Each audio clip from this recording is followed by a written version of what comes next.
Hi friends, welcome to కొత్తగా చందమామ కథలు.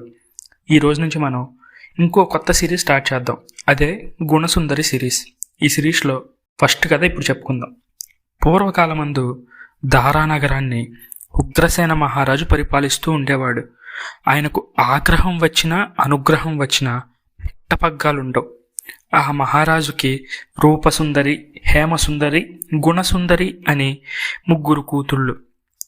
గుణసుందరి పుట్టిన కొద్ది రోజులకే మహారాణి స్వర్గస్థురాలయ్యారు. అప్పటినుంచి మహారాజు తన కూతుళ్ళు ముగ్గురికి తల్లి లేని లోపం కలగకుండా వాళ్ళ ఆలనా పాలన స్వయంగా చూస్తూ పువ్వుల్లో పెట్టి బిడ్డలను అల్లారు ముద్దుగా పెంచుకుంటున్నాడు. ఈ మమకారంలో పడి మహారాజు రాజ్యం, రాజకీయాలు మర్చిపోయాడు. మంత్రులు, సేనాధిపతులు మొదలైన ప్రముఖులందరూ మహారాజును దర్శించి, దేవరా, తమకు పుత్ర సంతానం లేదు, ముందు రాజ్యంగతి ఏం కావాలి? మా మనవి మన్నించి మళ్ళీ పెళ్లి చేసుకోండి, అప్పుడు తమకు వంశాధారమైన పుత్ర సంతానం కలుగుతుంది, మా కోరిక కూడా నెరవేరుతుంది అంటూ విన్నవించుకున్నారు. ఆ మనవికి మహారాజు మండిపడ్డాడు. వంశానికి ఆధారం కొడుకులేనా? కుమార్తెలు మాత్రం నా అంశలు కాదా? నా రాజ్యం నా కూతుళ్ళకే ఇస్తాను, వాళ్లే నా రాజ్యం ఏలుతారు, నా మాటకు ఎవరు అడ్డం వస్తారో చూస్తా అంటూ పరివారాన్నంతటినీ కసిరి కొట్టాడు. ఇలా ఉండగా ఒక సంక్రాంతి పండుగ నాడు మహారాజు అల్లారు ముద్దుగా పెంచుకుంటూ ఉన్న కూతుళ్ళు ముగ్గురు కోసం రాజ్యంలో ప్రజలు అపురూపమైన కానుకలెన్నో పట్టుకొచ్చి సమర్పించారు. ఆ కానుకలన్నిటినీ మహారాజు చూడముచ్చటగా అమర్పించి కూతుళ్ళు ముగ్గులను ఎవరికి ఏది కావాలో ఎంచుకోమన్నారు. పెద్దవాళ్లైన రూపసుందరి, హేమసుందరి కలిసి ఆ బహుమతుల్లో ఉండే విలువైన వస్తువుల కోసము, మణిహారాల కోసం పోటీపడి కొట్లాడుకోబోయారు. సాత్వికురాలైన గుణసుందరి మాత్రం పతివ్రత కథాలహరి అనే పుస్తకం ఒక్కటి తీసుకొని, పితృభక్తి కలది గనుక రాశిలోనించి ఒక చక్కటి చేతి కర్ర ఎంచి తీసి వృద్ధుడైన తండ్రికి పట్టుకువచ్చి ఇచ్చింది. మహారాజు ఆనందభరితుడే తన చిన్ని కూతురికి తన పైన ఉన్న భక్తి ఎలాంటిదో తెలుసుకోమంటూ ఆ చేతికర్రను పరివారం అందరికీ ముచ్చటగా చూపించాడు. మహారాజుకు హరమతి, కాలమతి అనే ఇద్దరు మేనల్లుళ్ళు ఉన్నారు. వాళ్ళు ప్రపంచ జ్ఞానం లేని వట్టి మూర్ఖులు, తిండిపోతులును. అయినా వాళ్ళంటే మక్కువ కావడం చేత వాళ్లను పెద్దమ్మాయిలు ఇద్దరికీ నిశ్చయించి, చిన్నమ్మాయికి వరుడు చిక్కగానే 3 పెళ్లిళ్ళు ఒకేసారి చేసేసి రాజ్యం కూతుళ్లకు అప్పగించి తన విశ్రాంతి తీసుకుందామని అనుకున్నాడు మహారాజు. ఇంతలో మహారాజు గారి షష్ఠిపూర్తి మహోత్సవం అతి వైభవంగా జరుగుతుంది. ఆ రోజున ఆయన సగర్వంగా కుమార్తెలను వెంట పెట్టుకొని సభకు వెళ్ళాడు. నిండు దర్బారులో మహారాజు, చూడండి, 16 ఏళ్లుగా నా సర్వస్వం వినియోగించి సాధించిన రత్నాలు ఈ నా ముగ్గురు కూతుళ్ళు. ఇక నా రాజ్యం వీళ్లకే ఇస్తాను. వీళ్ళకి నేనంటే ఎంత భక్తి, ఎంత ప్రేమ, అది ఎటువంటివో వాళ్లే చెప్తారు, విని ఆనందిద్దురుగాని అంటూ చెప్పి కూర్చున్నాడు. అప్పుడు పెద్ద కూతురు రూపసుందరి లేచి సభకు నమస్కరించి తడుముకోకుండా తీయని మాటలతో, నాకు నా తండ్రే ప్రాణం, తండ్రే దైవం, తండ్రే సర్వస్వం అని బొంకింది. తర్వాత రెండో కూతురు హేమసుందరి కూడా సభకు నమస్కరించి తన అక్క చెప్పినట్లుగానే, నేను నా తండ్రి సేవ కోసమే జన్మించాను, ఎన్ని జన్మలకైనా ఆయనే నా తండ్రి కావాలని తపస్సు చేస్తాను అంటూ బొంకి కూర్చున్నది. రూపా, హేమలిద్దరూ కేవలం స్వార్థపరులు, తండ్రిని మెప్పించాలని అబద్ధాలాడారు. గుణసుందరి ఉత్త సత్యకాలపు పిల్ల. నిజానికి తండ్రి మీద గుణసుందరికే ఎంతో ప్రేమ ఉన్నది. ఆ సంగతి మహారాజు కూడా తెలుసు. అందువల్ల పెద్దలిద్దరికంటే చిన్నపిల్ల అయిన గుణసుందరి తనను మరీ ఎక్కువగా పొగుడుతుందని ఆశించాడు. నిజం చెప్పదలిసి వస్తే తన జవాబు తండ్రికి రుచించదు. అందుచేత ఇటువంటి సందర్భంలో ఊరుకోవడమే మంచిదని తలచి గుణసుందరి మాట్లాడక నిలిచింది. ఈ వాలకం చూసి ఆమె సిగ్గుపడుతున్నది కాబోలు అని తలిచాడు మహారాజు. అమ్మాయి, మీ అక్కల కంటే నీకు నా మీద ప్రేమ ఎక్కువ. నా గురించి వాళ్ళకంటే నువ్వే బాగా చెప్పగలవు, కనుక చెప్పమ్మా అని అన్నాడు. అప్పుడు గుణసుందరి, నాయనగారు, తండ్రిని కూతురు ఎంతవరకు ప్రేమించాలో అంతగా నేను మిమ్మల్ని ప్రేమిస్తున్నాను.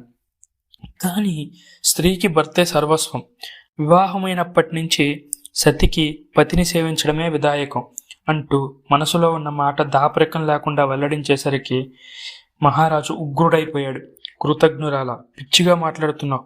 భర్త కుంటి, గుడ్డి, మూగ, చెవిటి, వృద్ధుడు, దరిద్రుడు అయినట్లయితే అతడే సర్వస్వమని ప్రేమిస్తావా అని అధిక్షేపించాడు మహారాజు. దేవుడు అటువంటి భర్తనే నిర్ణయించే పక్షంలో సంతోషంతో శిరసావహించి ప్రేమిస్తాను అని గుణసుందరి నిబ్బరంగా జవాబు చెప్పింది. దేవుడెవరు? నేనా? దేవుడా నీకు పతిని నిర్ణయించేది అన్నాడు మహారాజు. అందుకు గుణసుందరి మృదువుగా దేవుడే నాన్నగారు అని సమాధానం చెప్పింది. అప్పుడు మహారాజు, అబ్బో, అంత గర్వంగా ఉందా నీ పని? తగిన శాస్తి చేస్తా ఉండు అంటూ గద్దించి ఆగ్రహంతో సభ విడిచి వెళ్ళిపోయాడు. రాజు తలిస్తే దెబ్బలకు కొదువా? మర్నాడే ముహూర్తం పెట్టించాడు మహారాజు. రూపసుందరిని హరమతికి, హేమసుందరిని కాలమతికి ఇచ్చి వైభవంగా వివాహం చేశారు. పాపం గుణసుందరికి మాత్రం కుంటి, గుడ్డి, మూగ, చెవిటి అయిన ఒక దరిద్రుణ్ణి తీసుకువచ్చి కట్టబెట్టారు. తండ్రి చేసిన ఈ అఘాయిత్యానికి గుణసుందరి ఏమాత్రం చలించలేదు. దేవుడిపైన భారం వేసి నిశ్చింతగా ఉంది. తనకు ఈ భర్త లభించడం ఈశ్వర ప్రసాదం అని నమ్మి శిరసావహించి ఆమె భక్తితో పతిని సేవిస్తూ ఉంది.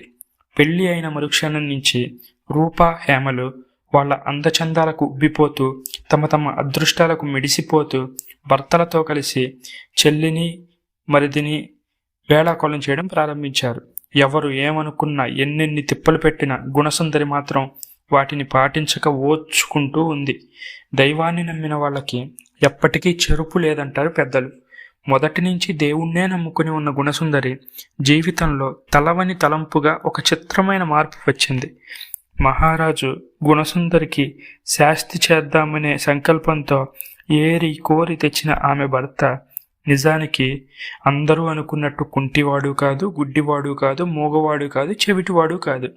ఉన్నట్టుండి అతను వింతగా గెంతుతూ, చిత్రంగా చలోక్తులు విసురుతూ వదినలను, వారి భర్తలను భరతం పట్టి వెంటాడడం మొదలుపెట్టాడు. వాళ్ళందరూ ఏమీ తోచక కంగారు పడుతున్నారు.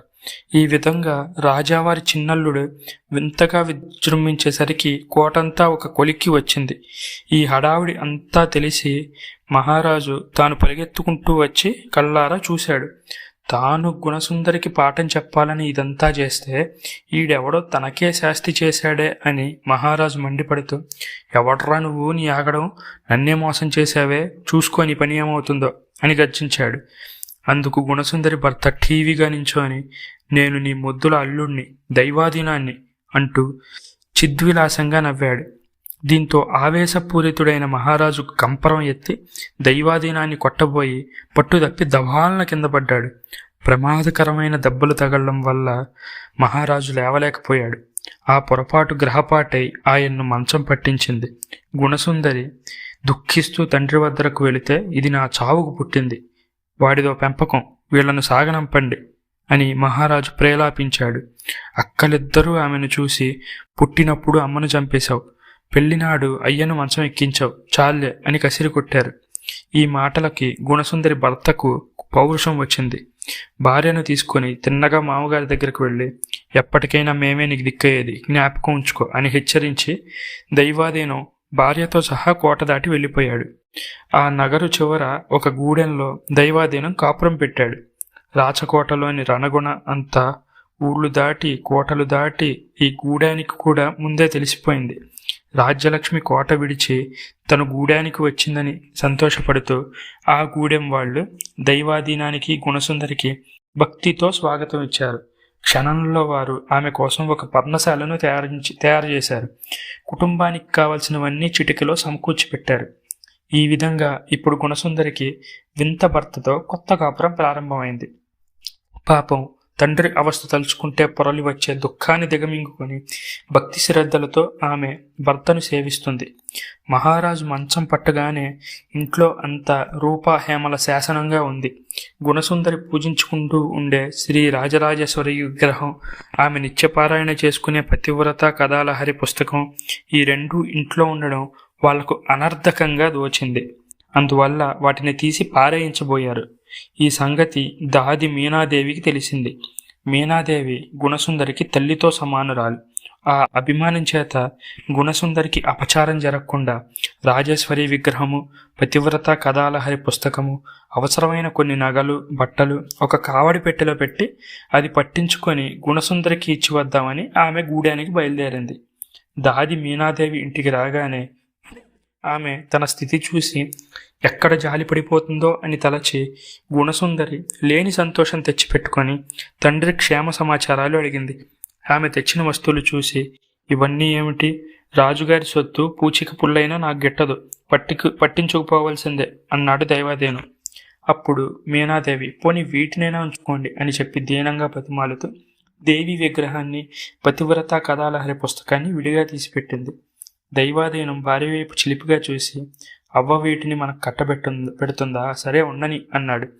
వీటికైనా అంగీకరించినందుకు సంతోషించి తక్కిన వస్తువులన్నీ తీసుకెళ్లిపోయింది మీనాదేవి.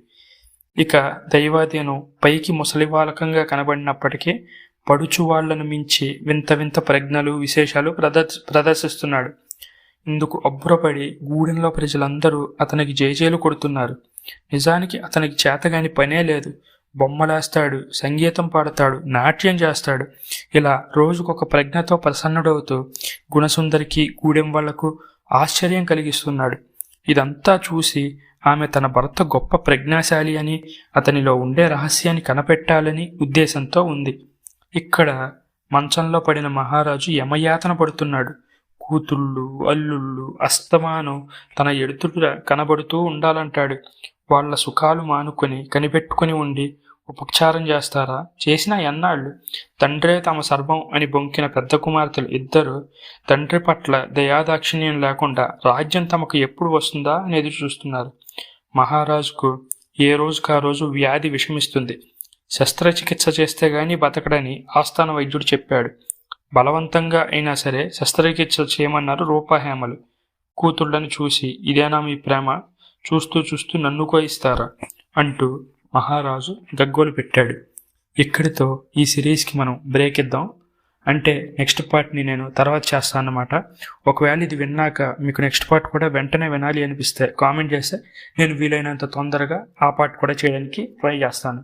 సో ఇది మీకు నచ్చినట్లయితే దీన్ని లైక్ చేయండి, మీ ఫ్రెండ్స్ అందరికీ షేర్ చేయండి. అలాగే మన ఛానల్ని సబ్స్క్రైబ్ చేసుకోవడం మాత్రం అస్సలు మర్చిపోకండి ఫ్రెండ్స్. Thank you.